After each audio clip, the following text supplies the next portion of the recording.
kasih. Kami juga sangat bersyukur karena kita hadir pada pagi hari ini juga ada yang sehat, gitu ya. Banyak itu beberapa teman yang tidak bisa hadir karena ada acara di luar atau ada masing-masing. Kali ini kita akan mendengarkan juga tema mengikut Kristus dengan sungguh. Mengikut Kristus dengan sungguh itu menurut saya sih, kalau saya sendiri itu terutama harus menjadi panggilan terus menerus, karena setiap hari itu kayaknya berusaha Pak Agus untuk tidak melakukan sesuatu masalah, tapi selalu aja ada. Jadi misalnya kalau kemarin saya tuh kan sudah mulai masuk masa puasa ya, jadi puasa apa nih yang saya mau lakukan puasanya gitu ya. Nah, udah dari pagi udah oke Bu, udah sampai sore si cucu saya datang gitu kan. Mama nanti anterin dong, saya jemput teman mau ke rumah latihan. Oke, senang, saya senang berangkat jemput gitu kan. Nah, di rumah temannya itu rupanya ada beberapa teman yang lain. Kalau saya mau pinggir jalan tuh kayaknya udah setengah jam keluar jengkel saya. Karena udah mau buru-buru mau latihan padus Pak sore. Jadi udah nanti macet, saya udah dipaksonin orang gitu. Aduh Tuhan, ada aja ya godaan gitu. Jadi menurut saya sih panggilan terus menerus ya, kalau kita minta untuk apa tadi? Mengikut Kristus. Nah, baiklah, kita juga harus merespon ini sebagai satu anugerah dari Tuhan, melakukan kegiatan-kegiatan kita dengan kesungguhan hati dan kesetiaan. Menurut begitu, marilah kita memulai ibadah kita dengan menyanyi kalau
Bapa yang penuh kasih saat ini terus telah kami dihadapkan dengan dalam keadaan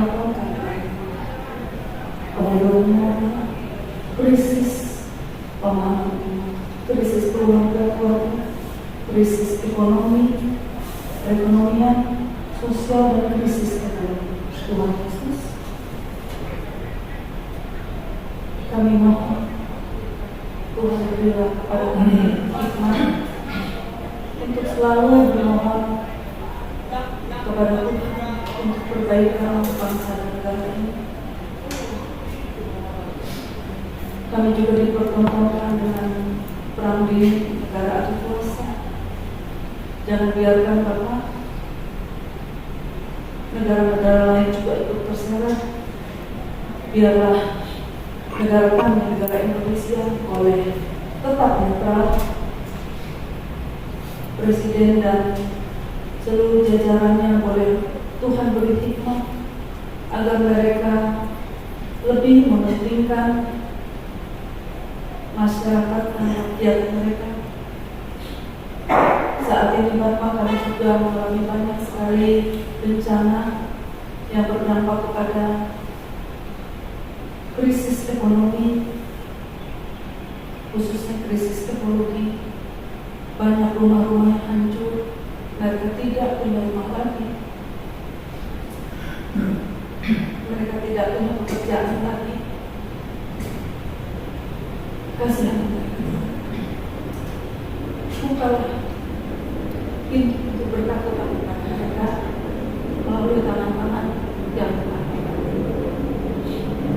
Bapak yang terima kasih, kami juga berdoa Tuhan. Sentuhlah hati-hati para pejabat kami, para penguasa, sehingga mereka boleh sadar bahwa kerakusan mereka menyengsarakan banyak rakyat. Ya Allah yang Tuhan kami, kasihanilah orang-orang tua yang memiliki anak yang masih sekolah, mereka yang membutuhkan biaya sekolah, mereka yang membutuhkan asupan makanan untuk anak-anak mereka, mereka yang membutuhkan perawatan karena sakit. Kiranya Tuhan berbelas kasihan kepada mereka. Tolonglah kami Bapa, tolonglah bangsa dan negara ini agar sehati sepikir untuk melakukan pekerjaan-pekerjaan baik Tuhan. Kami berdoa juga Bapa, agar kami juga Tuhan pakai untuk menjadi saluran berkat bagi mereka. Kami percaya Tuhan mendengar doa-doa dan permohonan kami yang kami panjatkan hanya dengan anak-Mu yang tunggal Tuhan kami Yesus Kristus. Amin. Kita dengarkan pembacaan Mazmur yang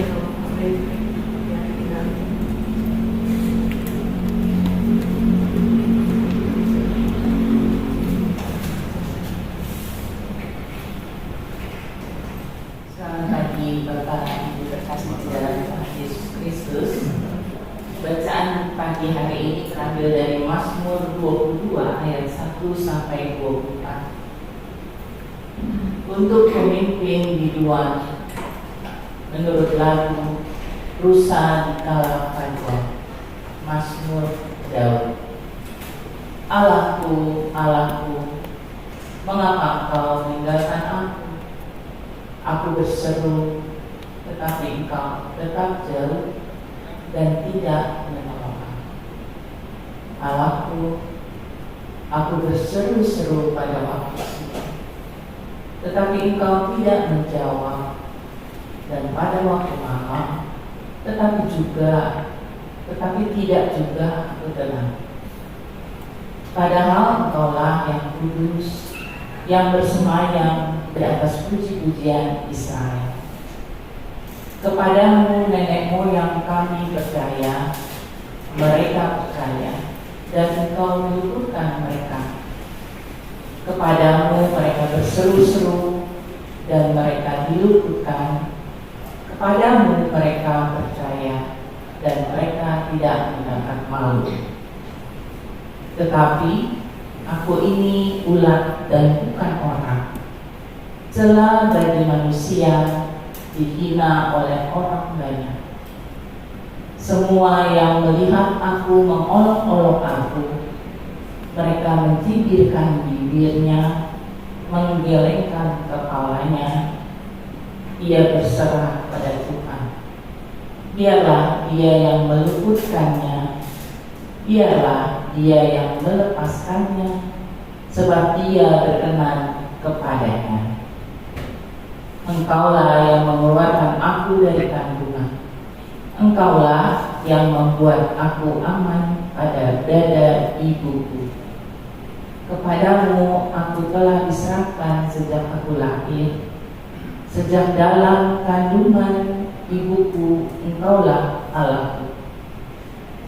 Janganlah jauh dariku, sebab kesusahan telah dekat dan tidak ada yang menolong. Banyak lembu jantan mengerumuni aku, banteng-banteng dari Basan mengepung aku. Mereka mengangkat mulut terhadap aku seperti singa yang hendak menerkam dan mengaum.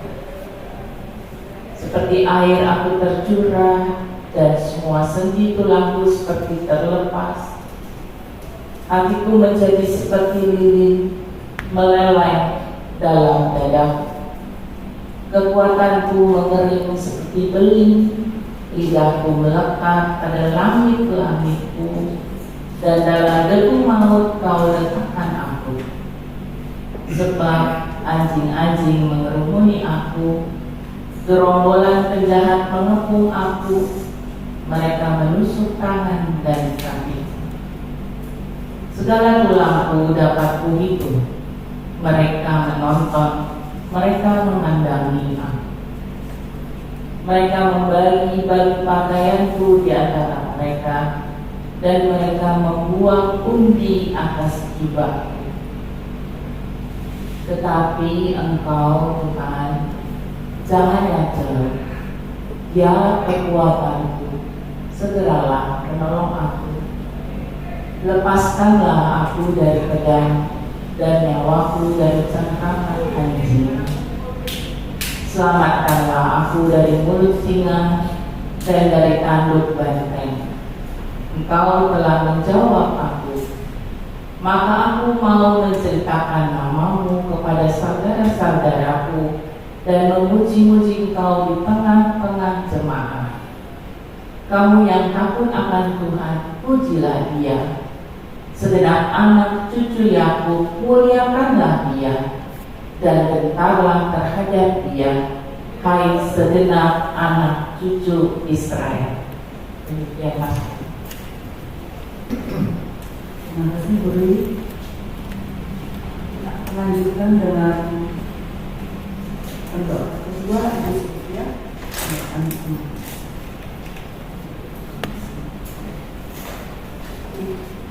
Bapak Ibu yang saya kasih dalam Kristus, mari kita bersama hati bertambahkan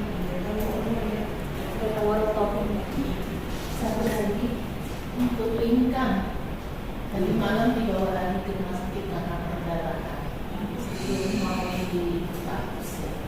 Rasanya lingkang nggak ada? Ada. Ada. Terima kasih.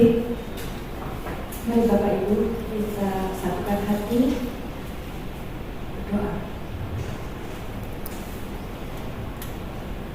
Allah Bapa yang bertata dalam kerajaan surga, yang penuh dengan kuasa dan kasih setia kepada kami. Kami datang ya Bapa kepadamu, kami mohon pengampunan atas segala dosa dan kesalahan kami, sehingga doa-doa kami tidak terhalang oleh kesalahan dan pelanggaran kami. Kami sungguh bersyukur ya Bapa atas kasih dan berkat Tuhan, hingga kami pada saat ini bisa berkumpul pada persekutuan doa pagi. Kami percaya ini adalah karena kasih Tuhan semata. Secara khusus kami juga mau berdoa untuk sahabat-sahabat kami, untuk saudara-saudara kami yang kami kasihi, yang sampai saat ini merasa tidak nyaman karena sakit penyakit yang mereka derita. Kami berdoa ya Tuhan untuk untuk Bapak Rudy Tobing, untuk Ibu Simatupang, Bapak Titus dan Ibu Wiliarti, Ibu Ina Amin, Ibu Fei Kadarusman, Bapak Sri Wiono, Bapak Sihite, Bapak Tangyong, Pak Daud dan Ibu Nora, Ibu Siri Raharjo, Bapak Tangkas dan Ibu Ovin, Bapak Suwandono, Ibu Eli, Ibu Ani, Saudara Markus, Ibu Lili Andreas, Ibu Dorimina, Kak Astrid, Pak Wirya dan Ibu Endang, Ibu Yohana Silvanus, Ibu Rike, Bapak Supredi, Pak Tumpal, Bapak Hartono, Saudari Lintan, Ibu Elizabeth Sianturi, Ibu Yolanda, dan terakhir Ibu Waratobi. Bapak kalian tahu akan pergumulan mereka di dalam sakit penyakit mereka. Kami berdoa kiranya Tuhan memberkati setiap usaha pengobatan yang dilakukan secara berkala maupun tidak. Berkati juga para dokter dan obat-obatan yang mendukung pemulihan mereka. Kami berdoa kiranya Tuhan berkenan untuk memelihara terus mereka dan memulihkan mereka dari sakit penyakit mereka secara sempurna. Bapak yang Maha Kasih, kami juga berdoa untuk para pendamping dan atau caregiver yang ikut mengambil bagian dalam merawat mereka. Tuhan, kami mohon kiranya Tuhan memberikan kekuatan, kesabaran, dan sukacita selalu di dalam merawat kasih mereka. Kami juga berdoa untuk anak Tuhan yang merasa kesepian. Dan Tuhan memeluk mereka sehingga mereka merasakan sukacita. Dan mereka tidak merasa kesepian lagi karena Tuhan beserta dengan mereka. Dan bagi mereka yang mengalami kesesakan, hanya Tuhan berkenan memberikan mereka kelegaan. Dan untuk mereka yang merasakan putus asa, tolonglah Bapa, hadirkan pengharapan kepada mereka. Bapa, inilah doa kami. Kami percaya, kami mengimani bahwa Tuhan mendengar akan doa dan permohonan kami. Kami naikkan doa ini hanya di dalam nama Kristus, Tuhan kami yang hidup, Gembala kami yang setia. Kami berdoa dan memohon. Amin.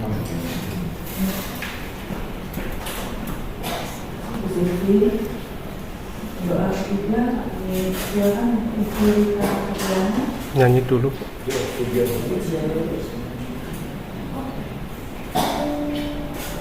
Pujian dulu ya. Kata-kata tiga.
Mari Bu Evelita dari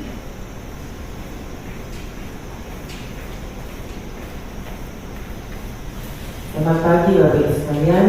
Mari kita berdoa untuk pokok doa yang terakhir. Allah Bapa yang kami kenal di dalam nama Tuhan Yesus Kristus, hadirnya kami mengucap syukur atas berkat dan anugerah kami setiap hari sampai dengan saat ini. Kalau kami boleh berkumpul di sini itu hanya karena anugerah-Mu juga Bapa. Dan setiap minggu, bahkan setiap hari, setiap saat kami boleh menaikkan doa-doa kami padamu Bapa, dan kami juga percaya Bapa Engkau selalu mendengarkan doa-doa kami. Tapi biarlah kehendak-Mu yang terjadi dalam setiap doa-doa kami. Pada kesempatan ini kami ingin berdoa untuk gereja kami Bapa. Puji syukur kami naikkan kepada-Mu kembali Bapa. Kalau kami boleh beribadah di tempat yang kami bisa berkumpul bersama, berdoa bersama, dan kami bisa berkumpul bersama. Itu tidak terlepas dari Engkau telah menyertai seluruh pendeta yang ada di GKI ini Bapak, untuk pendeta Agus, pendeta Yowas, pendeta Vera, pendeta Alex, maupun pendeta yang baru, pendeta Dharma Asih, kemudian juga pendeta yang sudah emeritus juga, pendeta Tumpal, kemudian juga pendeta Rudi Bapak. Kami bersyukur juga kami mempunyai juga majelis yang bekerja dengan seluruh baik Bapak di dalam membina umatnya di sini Bapak. Berbagai program telah dikeluarkan, berbagai virtue atau kebaikan juga telah selalu dicanangkan, diingatkan kepada kami. Biarlah kami terus melakukan apa yang menjadi program di dalam gereja ini Bapak dalam kehidupan kami sehari-hari. Kami juga berdoa Bapak untuk masa prapaskah ini Bapak, banyak program yang dilakukan dan kami ingin Bapak mengingat kembali supaya kami menghayati akan sengsara-Mu Bapak. Kami mau mengisi waktu-waktu kami Bapak menyambut akan kesengsaraan Engkau dengan berdoa, selalu berdoa, kemudian juga kami mau selalu berpuasa, dan kami juga mau untuk selalu membagi kasih dengan selalu menerima. Biarlah kekuatan daripada-Mu saja Bapak yang mau menolong kami Bapak untuk melakukan apa yang menjadi kehendak. Kami juga mau berdoa Bapak untuk kami sudah mendapatkan pendeta yang baru Bapak. Kami juga mau berdoa untuk penasihannya Bapak. Engkau mau menolong supaya pentasbihannya itu bisa berjalan dengan baik dan berjalan dengan lancar. Engkau menyertai seluruh panitia yang mempersiapkan, dan biarlah Engkau juga memberkatinya Bapak dengan pendeta yang baru bisa bergabung, bisa bersatu dengan baik dengan pendeta yang lain, dengan jemaat dan majelisnya Bapak. Kami juga mau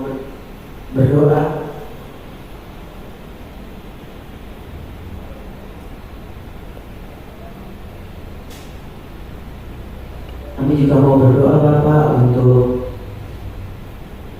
ibadah besok hari Bapak. Engkau tahu kami akan beribadah kembali setiap minggu. Kau persiapkan hati dan pikiran seluruh jemaat-Mu Bapak untuk hadir untuk menerima firman-Mu Bapak. Demikian juga kami berdoa bagi pendeta yang akan bertugas Bapak, kiranya Engkau mengurapi mereka, Engkau lengkapi mereka Bapak, supaya mereka boleh menyampaikan apa yang menjadi kehendak-Mu kepada kami. Dan kami juga berdoa bagi majelis, bagi siapapun yang bertugas untuk liturgos dan majelis yang lainnya Bapak, penatua yang lainnya Bapak yang bertugas, kiranya Engkau berkati dengan demikian juga dengan persiapan-persiapan yang mereka lakukan, termasuk dengan multimedia yang selalu juga menjadi bagian di dalam ibadah tersebut bisa berjalan dengan baik, dengan lancar. Dan kami juga mau berdoa untuk kegiatan dan sekolah Tirta Marta Bapak. Engkau tahu pergumulan yang ada di dalam sekolah Tirta Marta. Biarlah tangan kasih saja Bapak yang menemani mereka Bapak untuk mencari berbagai cara inovasi Bapak, bagaimana membuat supaya semakin banyak anak-anak yang mau bersekolah di Tirta Marta. Dan Kau juga menyertai para guru dan program-program yang mereka buat Bapak, bisa lebih lagi Bapak mendidik anak-anak lebih dekat kepada Engkau, tidak hanya secara akademis saja Bapak, tetapi bagaimana perilaku mereka bisa terus berkembang seturut dengan kehendak-Mu saja Bapa. Engkau berkati para pengurus sekolah tersebut Bapa, dan biarlah tangan kasih-Mu yang mengurapi mereka, melengkapi mereka Bapa. Dan kami juga sebentar lagi akan mendengarkan firman-Mu. Kami mau membuka hati kami, mau mendengarkan apa yang akan disampaikan oleh Pendeta Agus Bapa. Biarlah kiranya Engkau yang memberikan hikmat kebijaksanaan di dalam apa yang menjadi kerinduan Engkau, supaya kami bisa mendengar dan bisa melakukan dalam kehidupan kami sehari-hari. Bapa, kami mau menyempurnakan doa ini kami hanya di dalam nama Tuhan Yesus Kristus, dan kiranya Engkau mau terus juga mengampuni dosa-dosa kami. Doa ini kami sampaikan di dalam nama Yesus Kristus. Kami berdoa dan mengucap syukur. Haleluya, amin.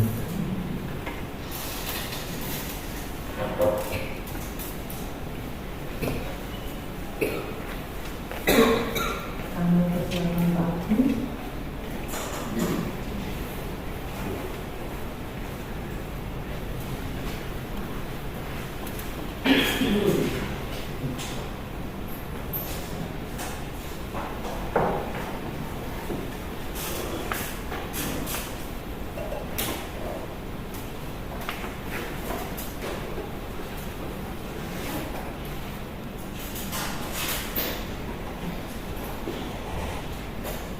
Selamat pagi Bapak Ibu sekalian.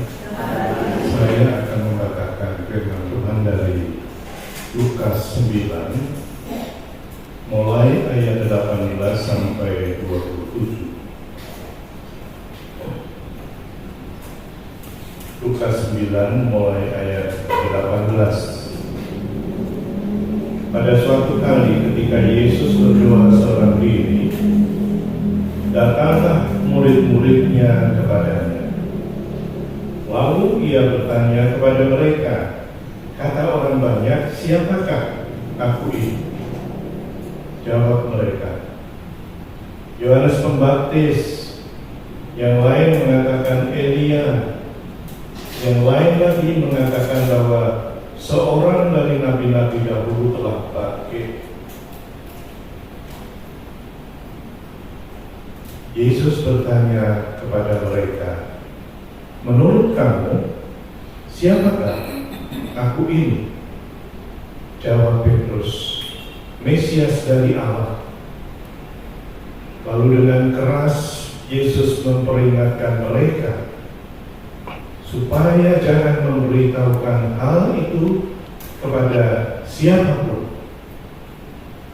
Ia berkata, Anak manusia harus menanggung banyak penderitaan dan ditolak oleh tua-tua, imam-imam kepala, dan ahli-ahli Taurat, lalu dibunuh dan dibangkitkan pada hari ketiga.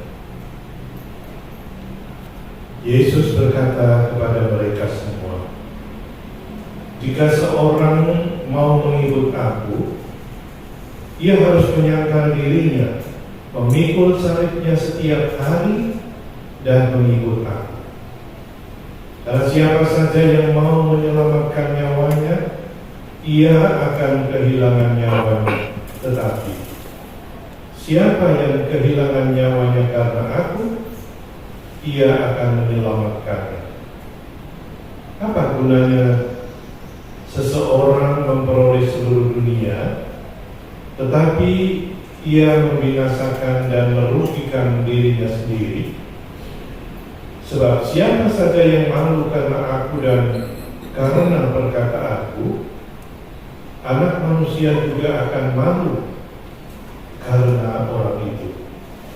Apabila ia datang dalam kemuliaannya dan dalam kemuliaan Bapa dan malaikat-malaikat kudus. Sesungguhnya aku berkata kepadamu, di antara orang yang hadir di sini, ada yang tidak akan mengalami kematian sebelum mereka melihat kerajaan Allah. Sampai sekian jauh pembacaan firman Tuhan. Saudara sekalian, judul renungan kita pada pagi hari ini adalah mengikut Kristus dengan sungguh. Lalu pertanyaan saya, Bapak Ibu semua, siapa yang belum dibaptis dan Siti? Berarti semuanya sudah dibaptis dan mengaku percaya. Berarti tidak ada Kristen yang tidak sungguh. Ya kan? Saya kira semua kalian ini tidak ada yang setengah Kristen. Benar? Tapi saudara sekalian, saya kira Anda perlu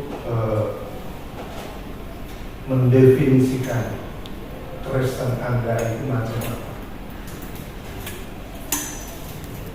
Karena di dalam kekristenan ini ada banyak macamnya. Ada orang yang gemar atau senang jadi orang Kristen, hanya senang aja. Ada pendeta favorit kota di Pondok Indah, lari ke Pondok Indah. Besok minggu depan ke Nehemia, lari ke Nehemia. Minggu depannya lagi ke Maleo, lari kemana-mana. Di mana saja dia pendeta favorit ini ada, selalu datang. Dia gemar mendengarkan firman Tuhan. Bahkan teman saya juga ada yang mengatakan, hobinya apa ketika ditanya? Hobi saya adalah PA atau PA, pemahaman Alkitab.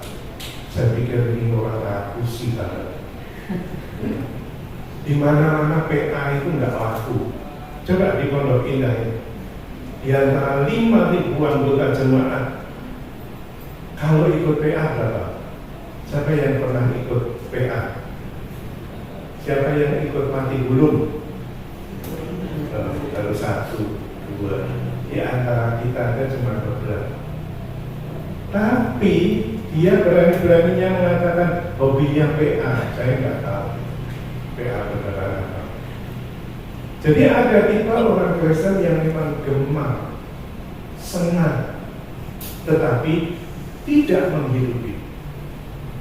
Saya ingat dulu di sini ada PTJ, Pendidikan Teologi Agama. Itu juga begitu. Yang ikut dan rajin PTJ itu orang-orang tertentu, ya. Dan ketika mereka sudah ikut PTJ, mereka merasa lebih dari anggota-anggota yang lain karena merasa mereka sudah memiliki pengetahuan, pemahaman teologi yang lebih daripada yang lain, padahal kelakuannya sama saja. Nah, inilah saudara sekalian tipe orang Kristen yang gemar mengikut, mendengarkan firman, tetapi tidak menghidupi firman. Nah, tipe Kristen yang kedua, saudara sekalian, adalah pengikut. Seorang pengikut ini, saudara sekalian, berarti bahwa dia berusaha untuk melakukan dan memberlakukan apa yang Tuhan mau, bukan yang aku mau. Ini saudara sekalian, saya kira yang perlu kita pahami. Kadang-kadang seorang pengikut Kristus itu harus menghadapi berbagai macam tantangan. Nah, kira-kira Anda tipe Kristen yang mana? Yang pertama atau kedua? Saya kira Anda perlu mendefinisikan. Supaya apa?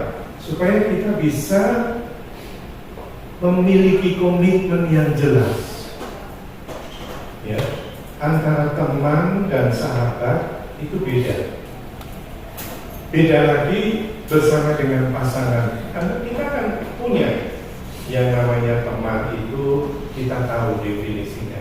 Yang namanya sahabat itu tahu, namanya pasangan juga. Dan kita memperlakukan teman, sahabat, pasangan itu beda-beda. Nah, saya kira Anda juga perlu menetapkan dan mendefinisikan Kristen macam apa supaya Anda punya komitmen dan bisa menghidupi itu dengan baik. Nah inilah saudara sekalian pertanyaan Yesus kepada orang banyak. Yesus bertanya, menurut aku siapa aku? Orang banyak itu ada yang mengatakan bahwa engkau Yohanes Pembaptis, engkau Elia. Tetapi juga ada orang yang mengatakan nabi-nabi yang lain yang baru datang. Itu kata orang banyak, ya, yang mungkin hanya gemar mendengarkan. Tapi Yesus bertanya lagi kepada mereka. Mereka di sini adalah yang lebih eksklusif, yaitu para murid. Menurut kamu siapa? Nah, rupa-rupanya dari 12 murid ini, sementara itu tidak ada yang mau menjawab. Mereka mungkin cuma senggol-senggol. Kamu. Tiba-tiba Petrus ngomong. Petrus ini memang di antara para murid dianggap sebagai orang yang mumpuni, sehingga dia mengatakan, engkau Mesias, anak Allah. Benar nggak jawabannya menurut kalian? Benar nggak? Benar. Tapi pertanyaannya, kenapa sesudah itu lalu Yesus menegur dengan keras? Jangan cerita kepada semua orang. Kenapa? Kalau benar, kenapa Yesus menegur? Hati-hati ya, jangan sekali-kali kamu cerita kepada orang lain. Kenapa? Belum waktunya. Apa? Belum waktunya. Belum waktunya. Tapi nggak apa-apa kan kalau belum waktunya ngomong sama temannya. Nanti tahun depan mungkin. Supaya orang nggak niru jawaban itu. Apa? Supaya orang nggak niru seperti jawaban itu. Dengan Ya. namanya orang-orang itu dari hati. Oh. Dari hati ya, mestinya dari hati. Nggak niru Petrus. Ada lagi? Ya, Karena Bupen. mungkin yang di konsep Paulus, Mesias itu adalah juru selamat yang mau membebaskan mereka dari penguasa Roma. Nanti di ayat berikutnya Yesus bilang justru akan menderita, ditolak, dibunuh. Jadi Iya. konsep yang Petrus ngomong itu beda dengan yang Kristus ngomong. Oh, kuliah sudah layak dari pendeta. Ini saudara sekalian yang terutama. Karena apa? Visi Mesias itu antara murid-murid beda dengan visi Mesias tentang siapa Yesus. Mereka berpikir bahwa Mesias yang mereka tunggu-tunggu dan mereka selalu nanti-nantikan itu adalah Mesias secara politis. Bahwa nanti seorang Mesias yang punya kekuatan dan gagah persasa untuk menghancurkan kekuatan penjajah dan semacam itu. Inilah saudara sekalian konsep Mesias yang ada pada para murid, tetapi juga pada kebanyakan orang Israel pada waktu itu. Sehingga Yesus mengatakan, jangan kamu cerita, sebab visimu tentang Mesias itu salah. Mesias itu tidak seperti itu. Mesias itu kayak burger malah. Anda kalau makan burger itu kan pertama paling atas rotinya, gitu. Lalu tengahnya baru ada isinya, bawahnya lagi roti. Nah itu. Dia mengatakan bahwa yang namanya Mesias itu dia bakal ditolak oleh tua-tua, imam-imam dan sebagainya. Itu visi Mesias. Jadi visi tentang Mesias itu penuh dengan penderitaan dan sepertinya konyol. Karena dia sama sekali tidak menunjukkan kekuatan keperkasaannya seperti yang kamu pikirkan. Bahkan dia hanya akan mati di atas kayu salib. Nah, itulah sebabnya setiap orang yang mau ikut aku, dia harus apa? Menyangkal diri, mikul salib, dan ikut aku. 3 persyarat. Dan ini saudara sekalian adalah kondisi yang sangat berat. Yang pertama dikatakan bahwa setiap orang yang mau mengikut aku, dia harus siap menyangkal diri. Apa artinya? Ini sebetulnya adalah sebuah panggilan menyangkal diri. Artinya, saudara sekalian, bahwa kita harus bisa membebaskan atau melepaskan dari kepentingan diri kita sendiri. Bahwa mengikut Kristus itu bukan aku hanya ingin berkatnya, tetapi panggilan mengikut Kristus itu adalah bahwa saya harus siap untuk melepaskan kepentingan saya, bahkan saya harus siap untuk menyangkali diri. Ada kondisi tertentu di mana saya harus mengatakan ya kalau itu maunya Tuhan, atau sebaliknya saya mengatakan tidak meskipun itu mau saya. Ya. Inilah arti menyangkali diri. Bahwa kadang-kadang mau PDP jam 7 aja kita mesti ngitung kancing dulu. Berangkat enggak, berangkat, oh salah hitungnya, salah. Mau datang ke gereja aja kita mesti memikirkan tentang kepentingan kita, apalagi pas menjelang berangkat diajak teman makan bubur yuk. Nah, kita sudah bimbang, ya kan?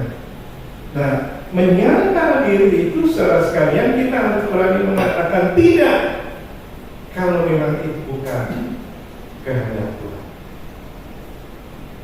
Nah, kita harus berani mengatakan ya sekalipun kata hati kita mengatakan tidak kalau itu kehendak Tuhan. Inilah saudara sekalian menyangkali diri. Jadi menyangkali diri itu adalah sebuah panggilan bagaimana saya harus bisa melepaskan kepentingan diri lebih daripada kepentingan Tuhan. Yang kedua adalah apa?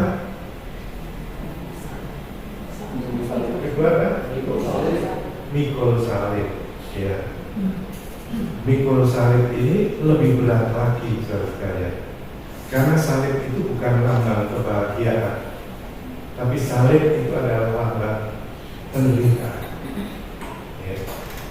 Siap Anda menjadi Kristen gara-gara Kristen lalu menderita, nggak naik pangkat, nggak naik jabatan, dimusuhi orang, dan sebagainya. Berarti saudara sekalian, memikul salib itu berarti bahwa saya siap menderita kalau toh itu terjadi karena Kristus. Ya. Spirit untuk pengosongan diri, spirit kenosis inilah yang harus kita miliki. Seperti Kristus yang walaupun dalam rupa Allah, tetapi tidak menganggap kesetaraannya dengan Allah itu sebagai milik yang harus dipertahankan, tapi ia mau mengalami degradasi dari seperti Allah menjadi manusia. Ketika jadi manusia, dia tidak mengambil status sebagai majikan atau sebagai direktur, tapi mengambil status sebagai hamba, turun lagi. Ketika sudah jadi hamba, turun lagi disalib. Inilah saudara sekalian, spirit pengosongan diri. Inilah yang diartikan spirit kenosis. Setiap orang yang sungguh-sungguh mau ikut aku, maka ia harus siap untuk memikul salib.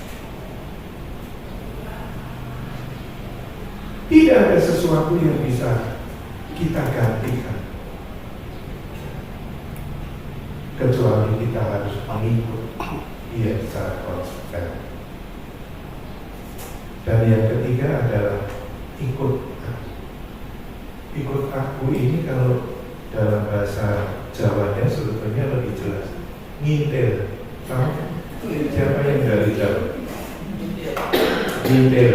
Ngintil itu pokoknya ngintil itu ikut aja yang di depan. Jalan lurus ya kita ikut. Ya. Ke kanan kita ke kanan, ke kiri kita ke kiri.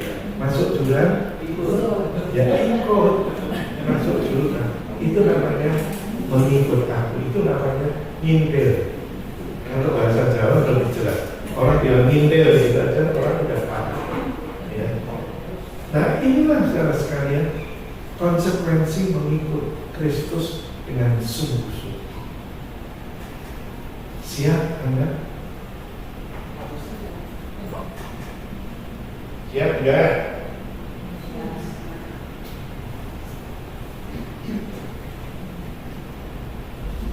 Sebab Tuhan bilang, siapa saja yang mau menyelamatkan nyawanya, dia akan kehilangan. Apa artinya? Apa artinya di sini saudara sekalian? Menyelamatkan nyawa ini adalah ketika kita masih bertahan dengan segala sesuatu yang masih ada pada diri kita ketimbang Tuhan. Anda ingat tentang seorang anak muda yang kaya raya tapi pengen banget ikut Tuhan Yesus ya.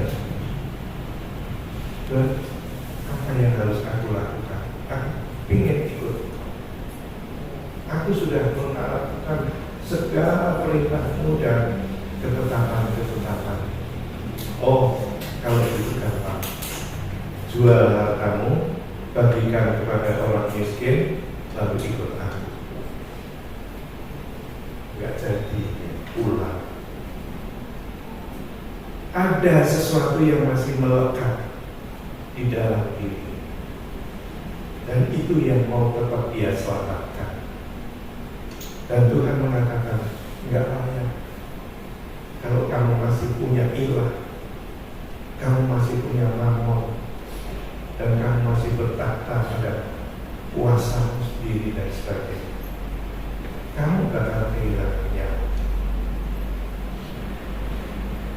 Oleh karena itu saudara sekalian, mengikut Kristus itu bukan sesuatu yang sepele. Dan Tuhan mengatakan, apa gunanya seseorang mengikut aku tetapi dia harus kehilangan? Ingat saudara sekalian, mengikut Tuhan itu berarti secara konsekuen dan konsisten kita melakukan apa yang Dia mau. Ketika Yesus dicobai di padang gurun, saudara sekalian, Dia berkali-kali ditawari sesuatu yang menarik, tapi fokusnya tetap pada Bapa. Bahkan ketika semua harta dan tahta dunia ini aku berikan kepadamu, asal syaratnya satu dan gampang, kamu tunduk pada aku. Semuanya ditolak. Inilah saudara sekalian wujud dari konsistensi dan persistensi. Bagaimana kita diajak dan diajar hanya fokusnya kepada Dia, bukan lagi kepada aku. Siap ikut Kristus dengan sungguh. Buat Bapak Ibu. Siap ya?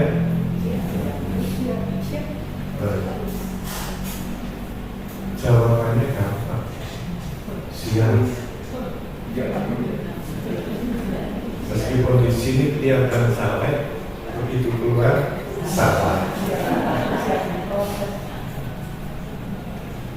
inilah saudara sekalian harga yang mesti kita bayar ketika kita mau ikut Kristus dengan Yesus. Masalahnya bukan kesempurnaan yang Tuhan minta, tetapi adalah sikap kita yang konsisten dan persisten meskipun harus jatuh bangun. Mencari dan menemukan kerajaan surga itu bukan seperti jalan dari sini ke Bintaro, ya. Tapi kadang-kadang kita akan menghadapi kegagalan-kegagalan yang membuat kita terhambat untuk menuju sana. Dan itu hal yang wajar, ya. Artinya bagaimana saya kemudian ketika saya jatuh, saya mencoba untuk bangun dan bangkit lagi, kembali lagi kepada jalan yang benar. Itulah saudara sekalian yang terjadi dalam perjalanan kita ketika kita sungguh-sungguh mau mengikuti Kristus. Bukan seperti garis lurus yang menuju pada satu titik, tetapi lebih tepat gambarannya itu adalah spiral. Kita akan mengalami jatuh bangun, tetapi selama kita konsisten dan konsekuen, disitulah kita ongoing proses sampai selamanya.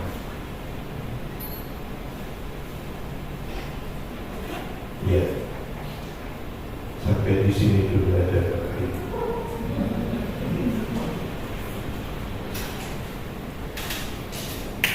Kalau ada yang mau menambahkan atau tanya boleh.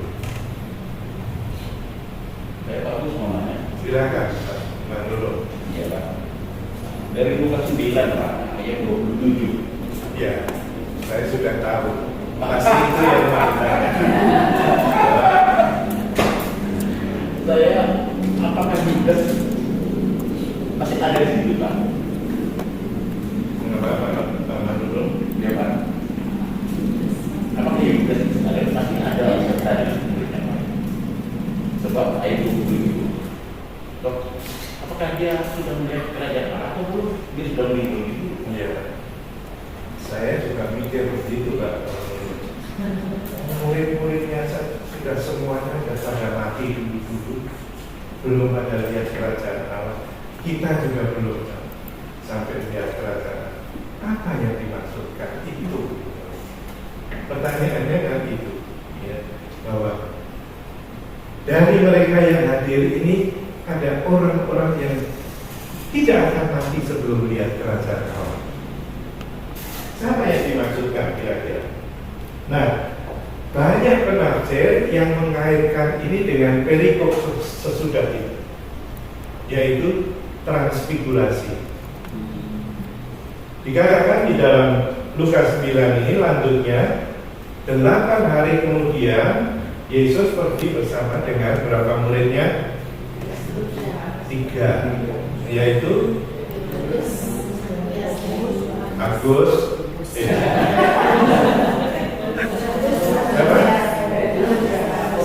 Petrus, Yohanes dan Yakobus, gitu, naik ke gunung. Itu kan pada minggu lalu, ya kan? Ya udah, saya nggak perlu jelasin. Jadi sebenarnya ayat ini tidak terkait langsung dengan ayat-ayat sebelumnya, tapi hubungannya dengan perikop sesudah itu atau pasal sesudah ayat-ayat sesudah 27, yaitu peristiwa transfigurasi. Dan disitulah ketika orang muridnya ini melihat wajah Yesus yang asli, yang adalah Allah yang sejati dan kemuliaan yang tiada tara. Nah, disitulah yang juga dinyatakan bahwa mereka telah melihat wajah Allah yang sesungguhnya. Mereka telah melihat, sebenarnya lebih tepatnya bukan kerajaan Allah, tetapi di mana kekuasaan Allah itu dinyatakan, dan itu kuasa yang telah mengambil alih dari kuasa setan atau kuasa iblis yang selama ini merusak kehidupan kita. Sehingga melalui transfigurasi itu, ketiga muridnya ini dikatakan bahwa mereka telah melihat kemuliaan Allah yang sesungguhnya. Ya. Begitu kira-kira Pak menurut jawabannya. Ada lagi?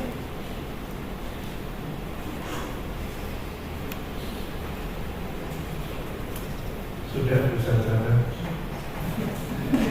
Pak, saya mau tanya. Oh, silakan.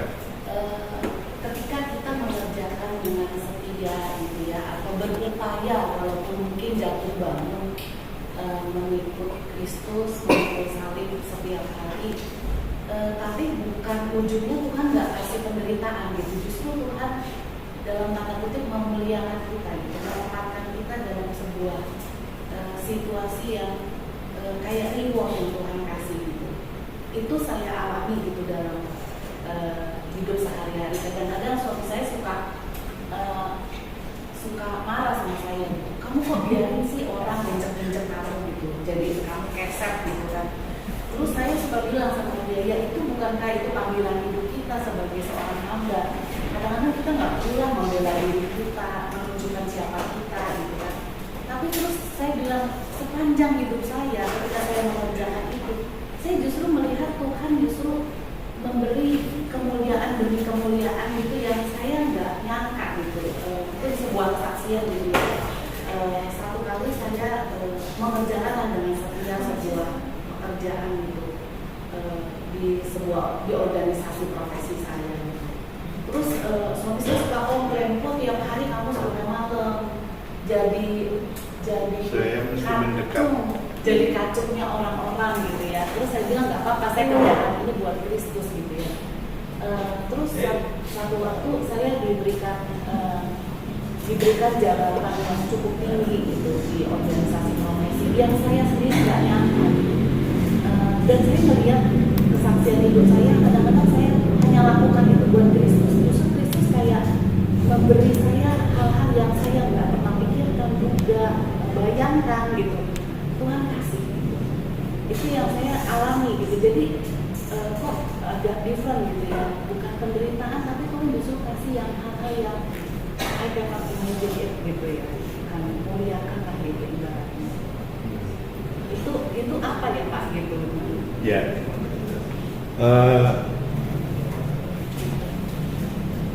Tuhan Yesus juga pernah mengatakan, barang siapa setia di dalam perkara-perkara kecil, maka dia akan memberikan yang lebih besar dan lebih besar. Dan itulah saya kira ketika fokus kita demi Dia, ya, meskipun kadang-kadang sejujurnya itu bukan mau saya sepenuhnya, tapi demi Dia aku lakukan itu. Dan disitulah Tuhan lalu menambahkan dan menambahkan. Saya kira itu bukan sesuatu yang memberatkan, tetapi itu justru merupakan panggilan, kesaksian yang justru akan memberikan kepada kita sebuah visi yang makin besar dan makin besar. Saya kira secara sederhana bisa seperti itu, ya. Hanya kadang-kadang seringkali kan orang selalu dihadapkan pada diri sendiri. Ngapain ini aja untuk orang lain, kan untuk kepentingan diri sendiri. Lebih baik saya ngurusin diri sendiri.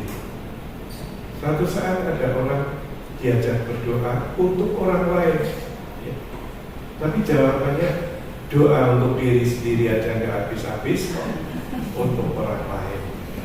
Nah inilah saudara sekalian, sikap dan kecenderungan egois dan egosentrisme kita itu melebihi ketaatan kita kepada Tuhan.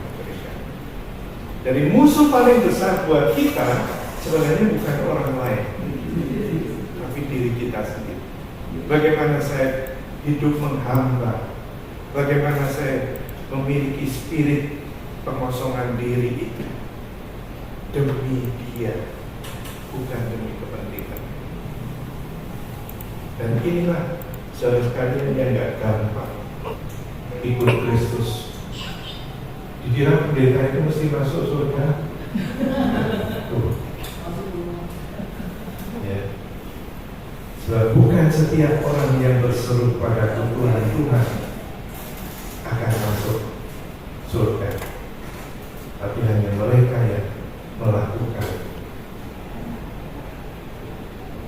Ya, ada lagi? Ya, silakan.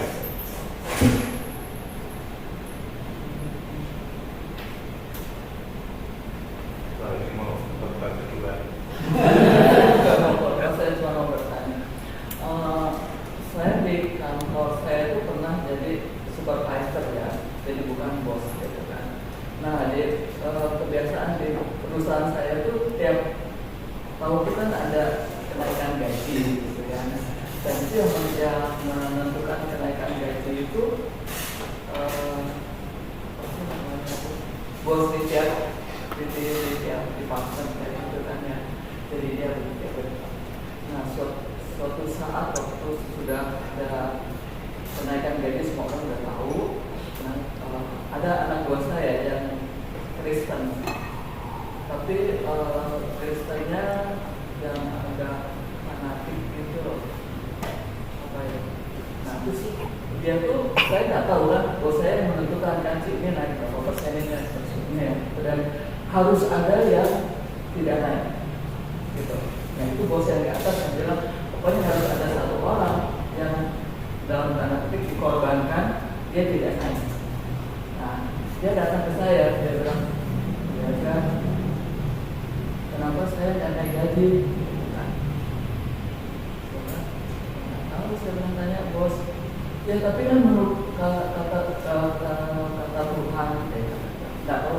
Dia tuh bilang orang Kristen tuh kan nggak boleh miskin. Orang Kristen harus kaya. Kalau saya nggak naik gaji, gimana saya mau kaya? Gitu dia bilang begitu kita.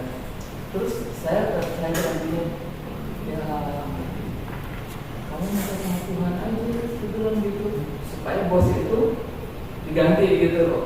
Tapi dia nggak karena jadi bos itu akhirnya kamu bisa naik gaji, gitu. Kamu bilang aja sama saya, doa aja sama Tuhan gitu. Udah harus dia pergi. Salah nggak? Salah nggak? Saya ngomong gitu. Saya nggak dengar kan. Nggak, saya nggak bertanya. Ngomongnya.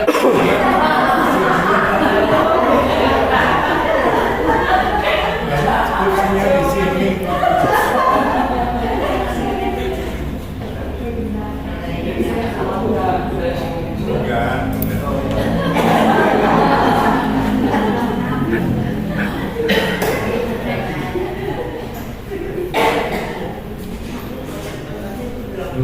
Ada lagi? Ada pertanyaan lagi atau ada yang mau bersaksi lagi? Cukup. Kita lanjut dengan doa kelompok 10. Hitung 10. Oke, nomor berapa? 1, 1, 2, 3, 4, 6, 7, 8, 9, 10, 1, 2, 3, 4, 5, 6, 7, 8, 9, 10, 2, 3, 4, 5, 6, 9. Ini dari saya Pak Agus sama Pak Heri dari Borsa keluar. Iya. Silakan.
persekutuan pada pagi hari ini yang boleh mengikat kami semua di dalam ikatan kasih dan kekeluargaan bersama Yesus, Tuhan Juru Selamat kami yang hidup. Ajarlah dan tolonglah kami untuk tetap fokus memprioritaskan dan mengutamakan Tuhan di atas segalanya, untuk mengikut Tuhan dengan sungguh. PDP ini akan segera usai, tetapi pemeliharaan pertolongan Tuhan akan terus berlanjut bahkan kekal selamanya. Terima kasih Tuhan untuk persekutuan ini, dan kami juga mau mengucap syukur untuk pemeliharaan Tuhan yang boleh kami alami sampai kini dan di sini, khususnya untuk anakmu Santi. Terima kasih untuk pemeliharaanmu sampai saat ini, dan biarlah Santi boleh senantiasa memuliakan Tuhan dan menjadi saksi Tuhan yang sungguh-sungguh. Berkatilah seluruh kehidupannya dan segenap aktivitasnya untuk terus memuliakan Tuhan. Demikian juga bagi setiap kami, aktivitas kami sepanjang hari ini kami percayakan penuh di dalam kuasa, pendampingan, dan berkat Tuhan. Di dalam nama Tuhan Yesus Kristus kami berdoa dan mengucap syukur. Amin. Amin.